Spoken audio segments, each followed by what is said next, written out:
Ibihe byiza kuri mwe mwese mukomeje gukurikira gahunda za Iwacu Today TV.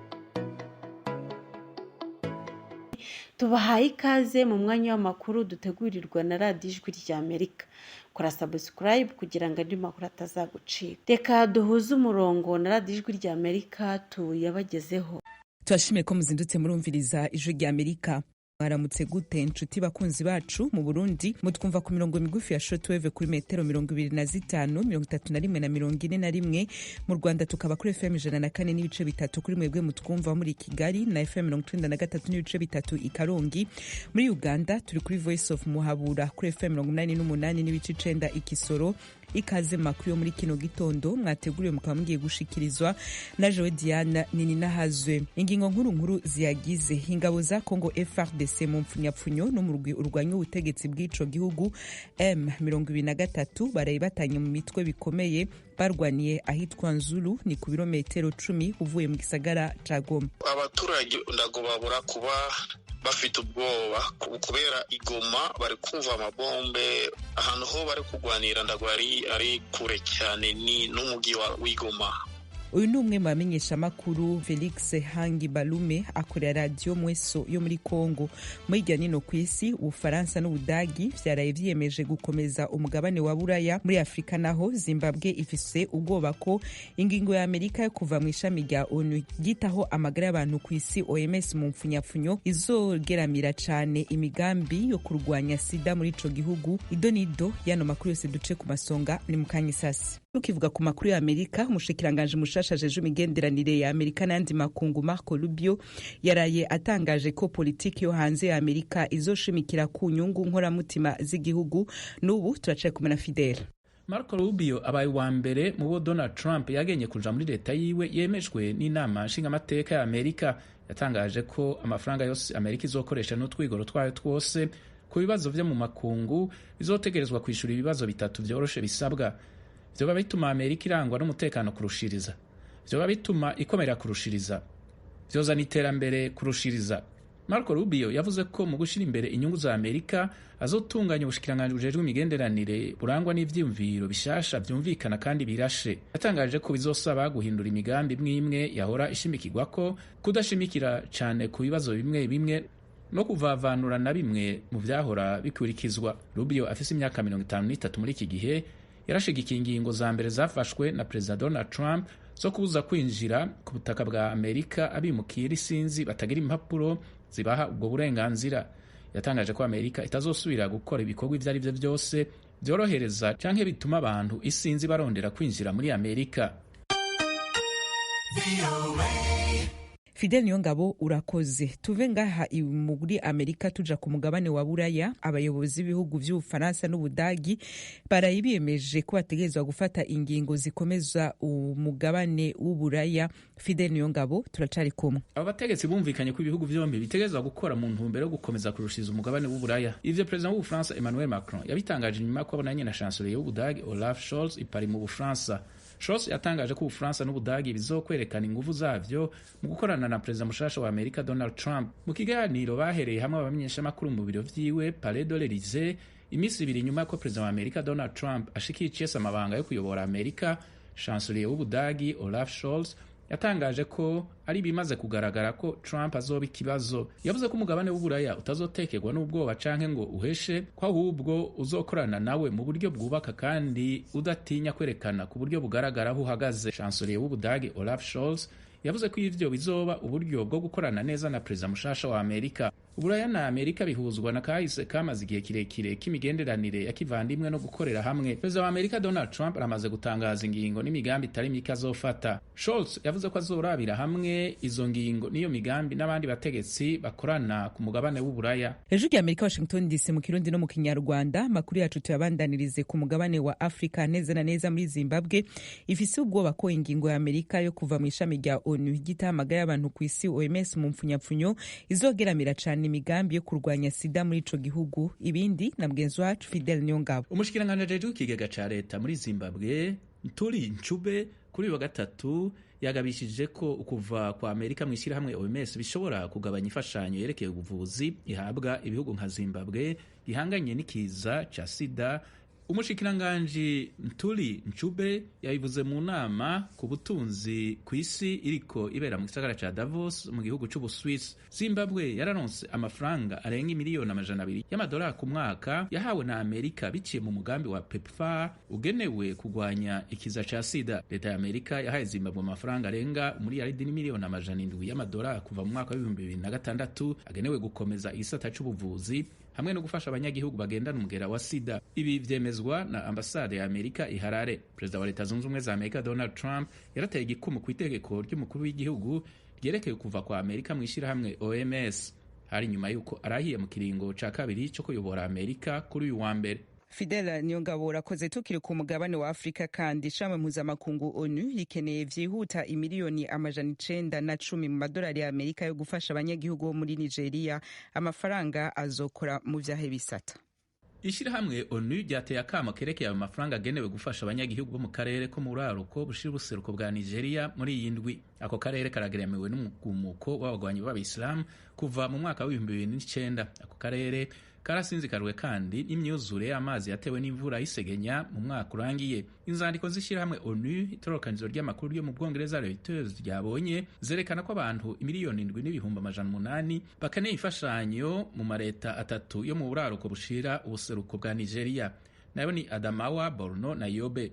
Ishirahamwe ONU rifise imigambi yo gufasha abantu 3,600,000 muri bo. Ishirahamwe mpuzamakungu ONU ryari ryatangaje imbere yaho ko akarere ko mu buraruko bushira ubuseruko bwa Nigeria gashobora kwibagirwa mu gihe ibikorwa vyo gutabara bishimikiye mu bindi bice vyo kw'isi nka Ukraine, Gaza na Sudani. Icegeranyo leta ya Nigeria n'ishirahamwe ONU vyasoroye hamwe mu kwezi kw'icumi mu mwaka urangiye wa 2024 cerekanye ko Nigeria ihanganye n'ikibazo gikomeye cyane c'inzara kitari bwibonekeza imbere yaho. Vyitezwe ko abantu barenga miliyoni 30 bageremegwa n'inzara muri uyu mwaka. Imigambi ya perezida wa Nigeria Bola Tinubu yo gutunganya gushasha ivyerekeye ubutunzi mu gihugu ibonwa ko ariyo yatumye ubutunzi buyanzara kurushiriza mu gihugu. Yatangaje ko imigambi yiwe gutunganya gushasha ubutunzi izotuma bukomera kurushiriza. Ijwi rya Amerika Washington DC mu Kirundi no mu Kinyarwanda. Turacana mu mwanya w'amakuru y'ijya nino ku isi. Ibihugu vya Niger, Burkina Faso na Mali bitwagwa n'abasirikare bashitse ku butegetsi biciye muri coup d'etat vyatangaje ko bigiye kurungika inteko 5,000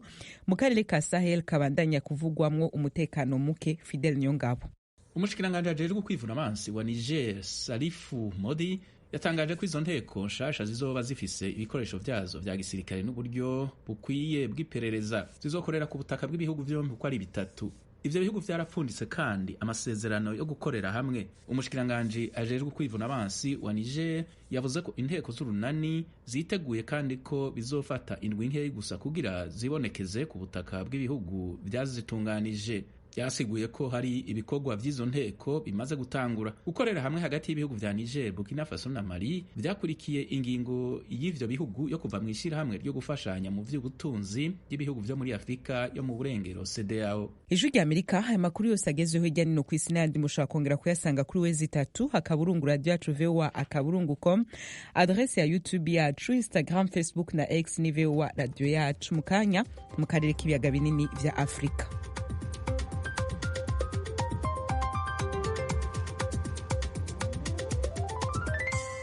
Ayo mu karere k'ibiyaga binini vya Afrika tuyahera muri Republika Demokarasi ya Kongo. Imigwano ikomeye hagati y'ingabo za leta y'ico gihugu FARDC n'umutwe wa M23 yarayibereye ahitwa Nzulo mu birometero 10 uvuye mu gisagara ca Goma. Abanyagihugu benshi bahungiye Goma mu nkambi ya Mugunga, abandi baja mu nkambi ya Bulengo. Umenyesha makuru Felix Hangi Balume wa Radio Mweso avuye mu gace ka Sake yabwije rya Amerika ko umutekano induro ucungwa n'ingabo za FARDC, Wazalendo na MONUSCO. Yabibwiye Venuste Nshimiyimana. Hari impunzi nyinshi ziri kuba Iminova, Bweremana, zikajigoma kubera intambara ya M23, ariko Isake n'iki kigoroba donc hariho FARDC na Wazalendo nibo bari Isake buno nibo bari gukontrola imihanda ivuye Isake igoma ikaja igicanga imweso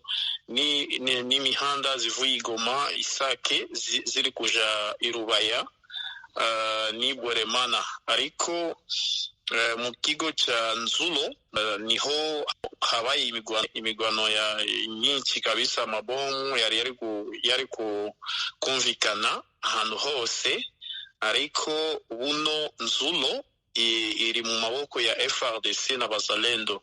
M23 iri kure cyane, iri ku misozi iri hejuru y'ikiyaga cya Nzulo, niho M23 yari iri kurasa amabomu nyinshi cyane mu baturage. Niyo mpamvu abaturage bavuye Nzulo bakajigoma, abandi bari muri ka ya Bulengo, Rushagala. Ariko buno nk'umunyamakuru wo mu kigo navuze yuko FARDC na Bazalendo bari Sake n'Inzulo.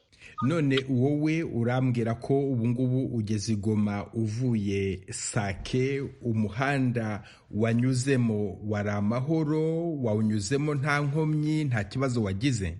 Umuhanda hari amahoro kabisa. Ikibazo nuko abantu bari benshi cyane mu muhanda, bari kwiruka n'intama, abandi bafite ibintu byinshi, matera, amamoto, byose ibintu byose byo mu rugo. Ko ikibazo cyo kuvuga ngo umutekano muke, oya, donc nda kibazo kabisa. Abantu bari gutambuka, kandi buno Sake ndi kukonfirma ko abantu bari Sake hariho umuvuma, abantu bafunguye amabutike, bari kugurisha inzoga, bari kugurisha byose, nda kibazo. N'Inzulo nuko hari namara mu gitondo, ariko buno nda kibazo gikomeye kubera abasirikare ba FARDC bafatanyije na Bazalendo, MONUSCO n'abandi bari Inzulo buno kugira ngo bakomeze umutekano w'abaturage. None aho ngaho mu mujyi wa Goma nyirizina umutekano wifashe ute? Abaturage bameze gute?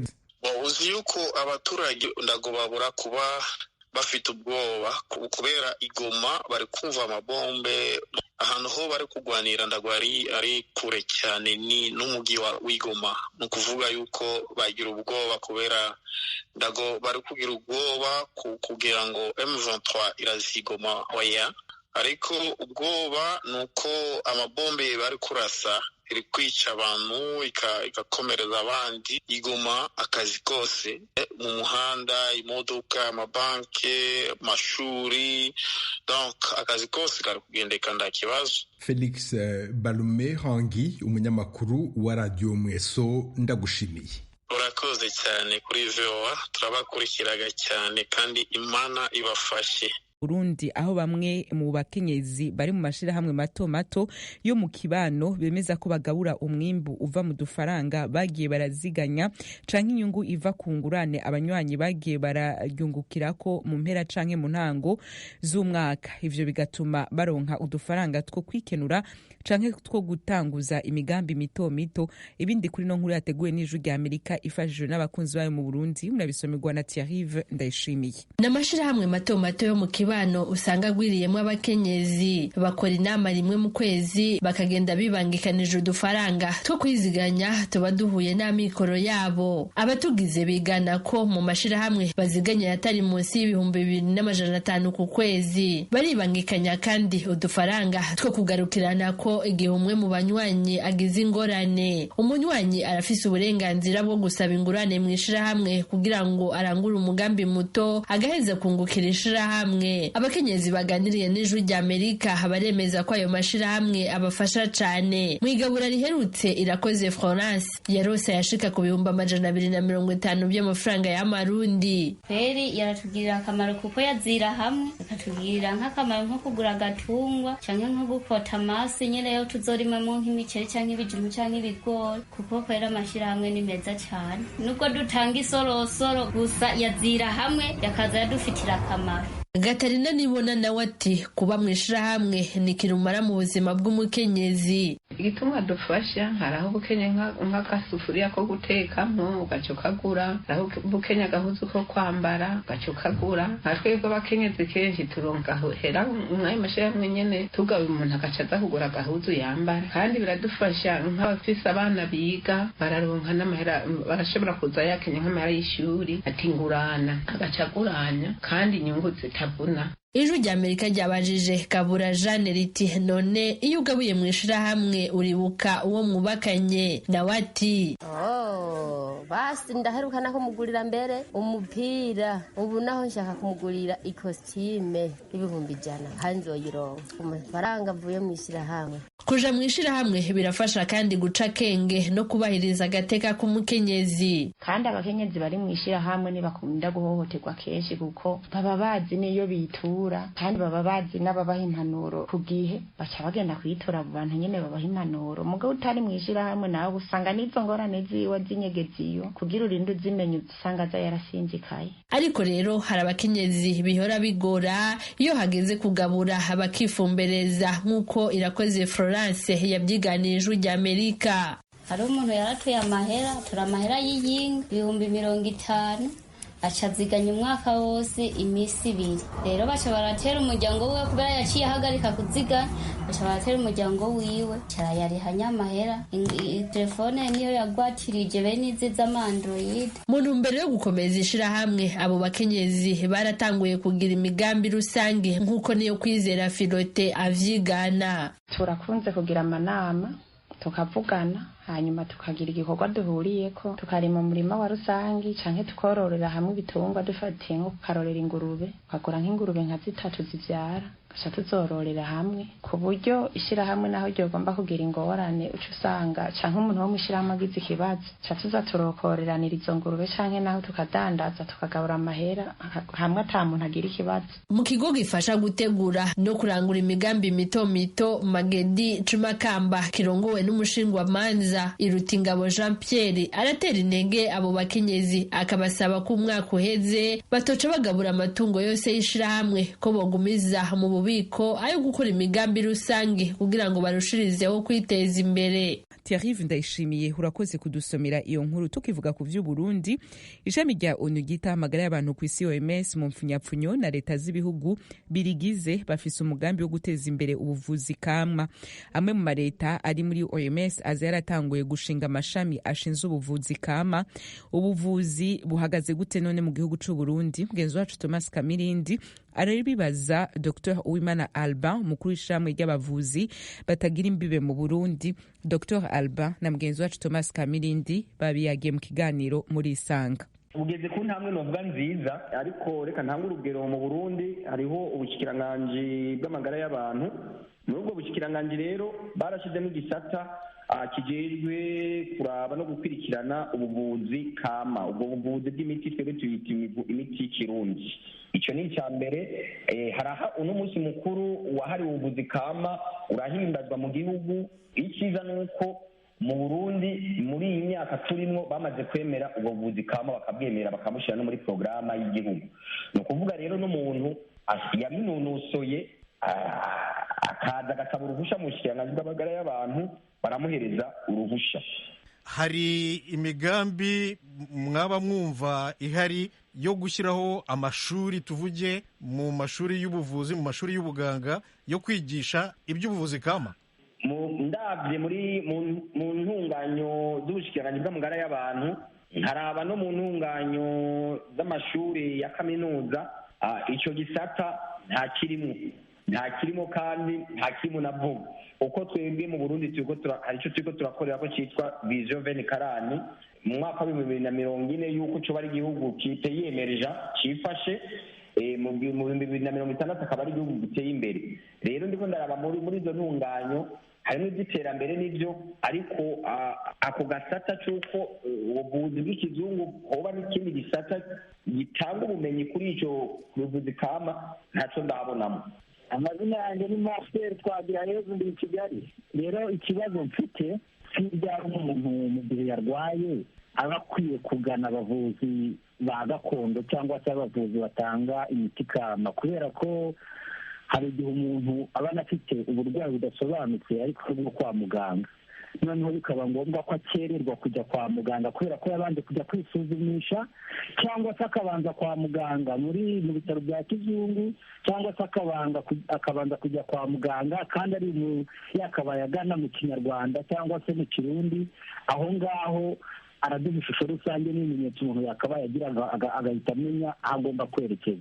ubwa mbere wohera mu bavuzi b'ikizungu, kuko mu bavuzi b'ikizungu barashobora kukubarira iyi ndwara byananiranye. Ni akarorero, dushobora kuvuga nk'indwara ya kanseri abaganga barashoboye, hariho uburyo babikoramo bakavura, ariko barengeye barakubariye ati iyi ndwara ntiyovurirwa ngaha, ishobora no kuvurirwa mu Buhindi cyangwa ahandi, cyane mu kurindira umuntu iminsi yiwe izogere. Muri icyo gihe rero abakubariye mu yandi majambo ati nimba hari ubundi buryo kwifashisha imiti kama kuko irabaho no mu bitaro. Mumenya gute ko ifite ireme idashobora guhungabanya ubuzima bw'umuntu ngo imwangize? Muyimenya gute? Mufite aho muyigeragereza ibyo twakwita laboratwari? Yego cyane, niyo dufise ntabwo ari nyinshi cyane. Uwa mbere dufise dukora muri ibyo biti by'imyimerere ni uvura kanseri, ni ubwoko butandukanye bwa kanseri. Ni nk'ubuhe bwoko bwa kanseri muvura? Iya mbere ni kanseri yo mu maraso yitwa lesemi, hakaba kanseri y'ibere ku bakenyezi, hakaba na kanseri yo mu gitigu ariyo iva mu kintu bita ngo siroje. Yego siro ibivura, novuga umuti w'amazi ubivura ni umwe. Ni ibiti, ubwoko butatu bw'ibiti twamura tukabiteka tukabona urugero twabitetsemo maze umuntu akabifata, kandi uwo muti nyene uravurana n'igikomere, biriya bikomere byo muri esoma mu gifaransa babyita ibisere gastrique. Ibisere aba ari ibikomere byamaze gutabagurika muri esoma. Uwo ni umuti navuga wa mbere kama. Uwo rero ndawushingiye intahe nk'umuganga, ubwanjye narawufashe kuko nari nahuye n'icyo kibazo cy'igikomere cyo muri esoma. Hejuru y'Amerika, amakuru yacu tuyabandanirize aha muri Leta Zunze Ubumwe za Amerika. Donald Trump aheruka kwimikwa mu mabanga ya perezida wa Amerika yahaye iminsi 75 urubuga rwa TikTok yo kuba rurakora vy'imfatakibanza mu kurindira ko haboneka amasezerano atuma rugurwa n'umunyamerika kugira ngo rugwemererwe kubandanya rukora burundu ku butaka bwa Amerika. Ni nyuma y'impungenge ko rwoba rutanga amakuru y'abanyamerika ku Bushinwa. Ibindi kuri no nkuru na mugenzi wacu Tim Ishimwe. Kimwe mu bintu bya mbere Donald Trump yakoze nyuma yo kurahira kuyobora Amerika kuri uyu wa mbere harimo gushyira umukono ku itegeko riha nyir'uru rubuga rwa TikTok umuherwe wo mu Bushinwa iminsi 75 yo kugirana amasezerano n'umunyamerika wa rugura, aho guhagarikwa burundu. Ntekereza ko ntibonaga muri TikTok. Ubu noneho hari amakuru ngifiteho ntari mfite mu ntangiriro, ariko nagiye kuri TikTok maze mbona amajwi y'urubyiruko ku kigero cya 36%. Iki cyemezo nicyo cya nyuma cyabayeho kuri sosiyete ByteDance ifite urubuga rw'ikoranabuhanga, ifite icyicaro i Beijing n'abayikoresha bagera kuri miliyoni 170 muri Amerika. Mu mpera z'iki cyumweru urubuga rwa TikTok rwabaye nk'uruzimiye. Ni nyuma y'uko urukiko rw'ikirenga rwa Leta Zunze Ubumwe za Amerika rwemeje ko itegeko risaba ko ishami rya TikTok rihakorera rigurwa rigahinduka isosiyete y'abanyamerika cyangwa TikTok igahagarikwa kubera impungenge z'umutekano w'igihugu. Ariko ibi byahise bihinduka nyuma y'uko Donald Trump agaragaje ko ashobora kuyongerera igihe. Nyiri TikTok Shou Chew wari watumiwe mu muhango wo kurahiza Trump abinyujije muri video yashyize ku rubuga nkoranyambaga yaramushimiye. Twishimiye kandi tunejejwe n'uko dushyigikiwe na perezida wumva neza iby'urubuga rwacu. Umuntu wakoresheje TikTok mu kugaragaza ibitekerezo bye n'uko abona ibintu. Ariko bamwe mu bahanga mu by'amategeko bavuga ko igihe Trump yongereye TikTok kuba ikorera muri Amerika bitazarengera isosiyete nka Oracle ikomeje gucumbikira TikTok kubera itegeko ryashyizweho n'inteko ishinga amategeko rikiriho. Birashoboka cyane, kandi nkeka ko bafite imigabane muri sosiyete Oracle na bamwe mu banyamategeko baharanira inyungu ibi barimo barabitekerezaho muri iki gihe. Oracle yigeze kwishyira mu kaga k'ibirarane by'amadolari abarirwa muri za miliyoni, kandi nta kintu na kimwe Trump ashobora gukora kugira ngo akureho ako kaga. Iki gikorwa cya Donald Trump gitandukanye cyane n'icyabaye mu gihe cy'ubutegetsi bwe muri manda ya mbere, aho yashakaga guhagarika TikTok kubera ibirego byatewe n'impungenge z'uko uru rubuga rwashoboraga kugira amakuru ya Amerika rusangiza Ubushinwa. Kugeza ubu rero nubwo TikTok yongerewe iminsi 75 kandi bigaragara ko Trump ayishyigikiye, ahazaza h'uru rubuga muri Amerika haribazwaho cyane cyane n'abarukoresha. Ijwi ry'Amerika, Washington DC, mu Kirundi no mu Kinyarwanda. Nshuti bakunzi bacu, aha ni amakuru ya mbere ya kino gitondo twari twabateguriye agarukiye.